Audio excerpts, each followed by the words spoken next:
destroyed. The hydrogen economy is a proposed system of delivering energy. It is proposed to solve some of the negative effects of using hydrocarbon fuels where the carbon is released to the atmosphere. Proponents of a world-scale hydrogen economy argue that hydrogen can be an environmentally cleaner source of energy to end users, particularly in transportation applications, without the release of pollutants such as particulate matter or carbon dioxide. A 2004 analysis asserted that most of the hydrogen supply chain pathways would release significantly less carbon dioxide into the atmosphere than would gasoline used in hybrid electric vehicles. Hydrogen production is a large and growing industry. Globally, some 50 million metric tons of hydrogen, equal to 170 million tons of oil equivalent, were produced in 2004.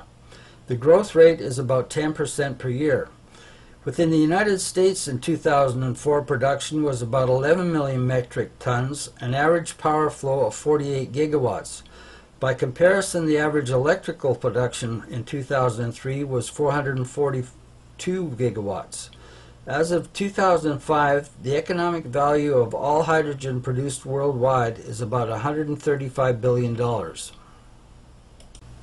Hydrogen gas must be distinguished as technical grade, 5-9 pure, which is suitable for applications such as fuel cells, and commercial grade, which is carbon and sulfur containing impurities, but which can be reduced by the much cheaper steam reformation process. Fuel cells require high purity because the impurities would quickly degrade the life of the fuel cell stack. Electrolysis is a practical means of producing technical grade hydrocarbon. Much of the interest in the hydrogen economy is focused on the use of fuel cells to power electric cars.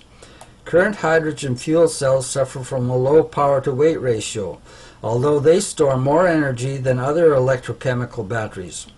Fuel cells are much more efficient than internal combustion engines and produce no harmful emissions. If a practical method of storage is introduced and fuel cells become cheaper, they can be economically viable to power hybrid fuel cell battery vehicles or purely fuel cell driven ones.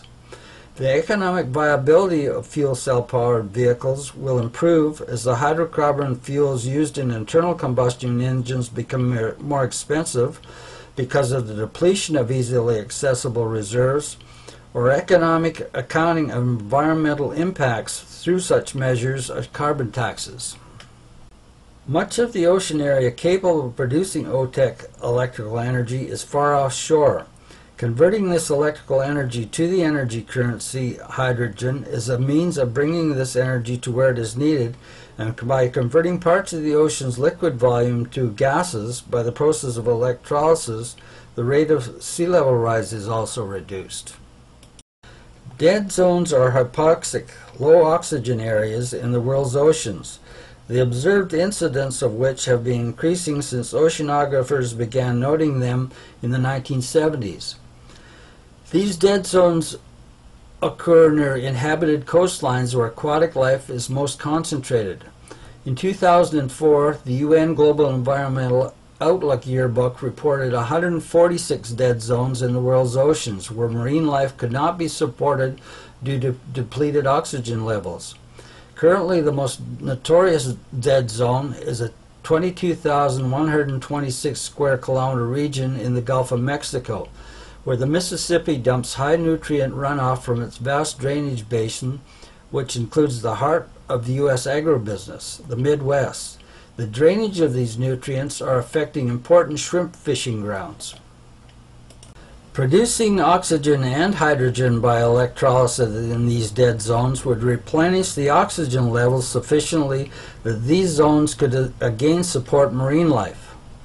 The chimney effect is the tendency of heated air or gas to rise in a duct or other vertical passage, as in a chimney, small enclosure or building, due to its lower density compared to the surrounding air or gases.